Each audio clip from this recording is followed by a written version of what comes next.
Today in this video I will talk about what should be your profit target and how much risk to reward ratio you should keep in your trades. So let's suppose you are trading with a strategy. Let's say you are trading with price action. You have seen a stock is coming to a support. Okay, so you would just put a buy price at the support and you put the stop loss say 10 points or 20 points down the support, and you are targeting say 30 points or 40 points. But in this process you do not know whether your stop loss would be hit or your target would be hit. So let's suppose you have put a 10 points of stop loss and 20 points of profit. So let's suppose the trade is going till 15 points, it fell and your stop loss was hit. So at that point, even though you were making profit in the initial trade, but after some time it hit your stop loss. So at that time many traders use trailing stop loss. Yes, trailing stop loss is a good strategy. You can put trailing stop loss in almost in every strategy. So now let's suppose you are trading with some other strategy, and you are asking about what should be a risk to reward ratio from someone else. So this is the real point. Let's say I know I make a setup, I make a strategy to trade any stock. So now I must know that what would be my risk to reward ratio.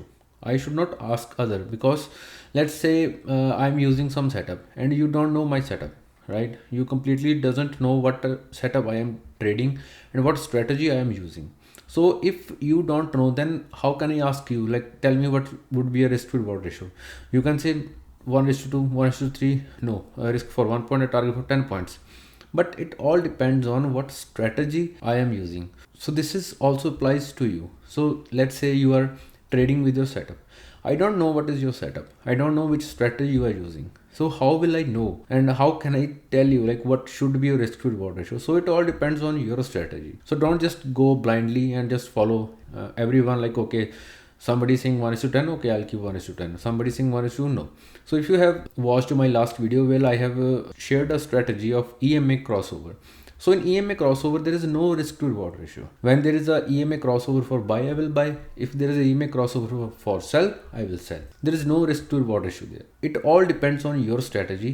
You have to work on your setup and you need to find what best suits your strategy. What should be risk and what should be the reward. And again, it all depends on your strategy. So don't ask anyone. If you want to ask anyone, then also share your strategy, like, okay, I'm using this strategy and I want to know what would be my risk to reward ratio. Then it will make sense.